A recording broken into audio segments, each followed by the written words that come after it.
অধিকারীর যা কাগজ আছে তার থেকে আরো 100 বছরের পুরানো। আপনি কোন হরিদাসের পাল? বেরিয়ে যান আপনার সমিতি, না হলে কিন্তু গায়ে গরম জল ঢেলে দেবো। চলুন। হ্যাঁ, আপনার বাবার ঘর, আমার ঘর না। আপনি জমির কাগজ আপনি পোশাক দেখতে পাচ্ছেন, মিডিয়ার সঙ্গে আমার ব্যক্তিগত জমিতেও কেন ঢুকবে?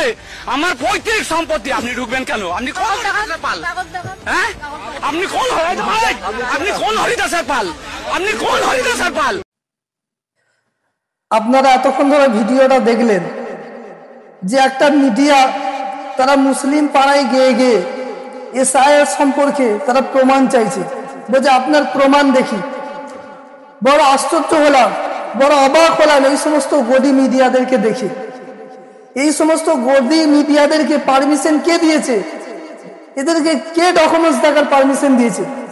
এরা শুধু মুসলমান পাড়ায় যাচ্ছে, এমনিতেই মানুষ আতঙ্ক হয়ে রয়েছে। একটা আতঙ্কের মধ্যে, ভয়ের মধ্যে, ভয়স্তত্বের মধ্যে একটা ভয় ভীত সন্তুষ্ট হয়ে রয়েছে। তারপরে এই সমস্ত গদি মিডিয়ারা তারা মুসলিম পাড়ায় গিয়ে বলছে যে আপনার ডকুমেন্টস দেখি, আপনি বাংলাদেশি। এদেরকে কে পারমিশন দিয়েছে? আমি আপনাদের এখানে বলবো যে সর্বপ্রথম আপনারা এই সমস্ত মিডিয়াদেরকে ধরে আচ্ছা করে উদ্যম মাধ্যম দেন আপনারা, তবে এদের শাস্তি হবে। তারপরে কি হবে? তারপরে আপনারা ওদেরকে পুলিশে দেন এবং বলেন যে তোমাদেরকে কে পাঠিয়েছে, কে আমাদের ডকুমেন্টস দেখার তোমাদেরকে দায়বদ্ধ দিয়েছে, কে দায়ভার দিয়েছে। যাই হোক, আমি আপনাদের কাছে অনুরোধ করব যে এই ভিডিওটা সবচাইতে বেশি শেয়ার করে ছড়িয়ে দেন মানুষকে, সাধারণ মানুষ যেন দেখে বুঝতে পারে।